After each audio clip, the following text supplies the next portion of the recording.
নবাবের আমলে এই কবিতাটা লেখা সৈয়দ ইমদাদ আলী লিখেছেন। কবিতা সেকেন্ডটা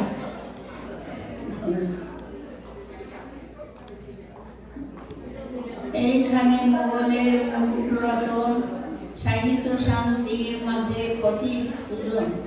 নিহারিয়ায় সমাধি ভক্তিপ্লুত মনে সম্ভ্রমে নোয়ায় শির হৃদয় গগনে ভাসে তার কত ছবি কত পূর্ণ কথা কত বরষের হায় কত শত ব্যথা মনে পড়ে অতীতের দিল্লির দরবার মোগলের শতধর্ম সুষমাগার মোগলের শতধর্ম সুষমাগার মনে পড়ে এই পথে এমনই সময়ে বীর যোদ্ধা অগণন উৎফুল্ল হৃদয়ে চলে যেত অবিরাম আরতি হায় ভাঙিতে নীরবতা ঝিল্লি ভয় পায় যেজন সাহিত্য নেতা অন্তিম শয্যায়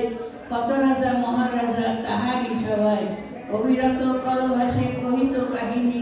কত বীর আস্ফালনে কাঁপিত মেদিনী কত কবি ঝঙ্কারিয়া সুমধুর তানে নিহত দূষিত কত মহাজন প্রাণে সেই সভা মাঝে নৃত্য ফয়েজি ফজল বীর বর টোডর মাল অমাত্য সকল প্রকৃতির গুঞ্জে গীতে দিবাসে নিচায় সমদর্শী সম্রাটের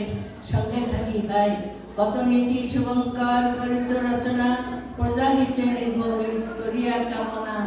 মুসলিম হিন্দুরে বান্ধি প্রেমের বন্ধনে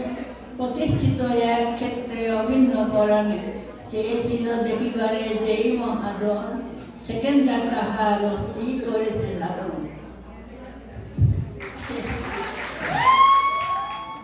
মা আমায় কত ভালোবাসে নামাই করি কত উৎপাত দিন রাত সবসং হাসি মুখে করেছে যে মা আমাদের মুখে নিজেরা নাইতে শত দোষে দূষিত বহু মাততে যে না দিবানিশি ভাবনা কিসে ক্লেশ ভাবনা কিসে যে মানুষ হব বড় হব কিসে শিশুকালে নিশিদিন দুগ দুগ ভূত পলে পলে পিপাসায় শুকাইত মুখ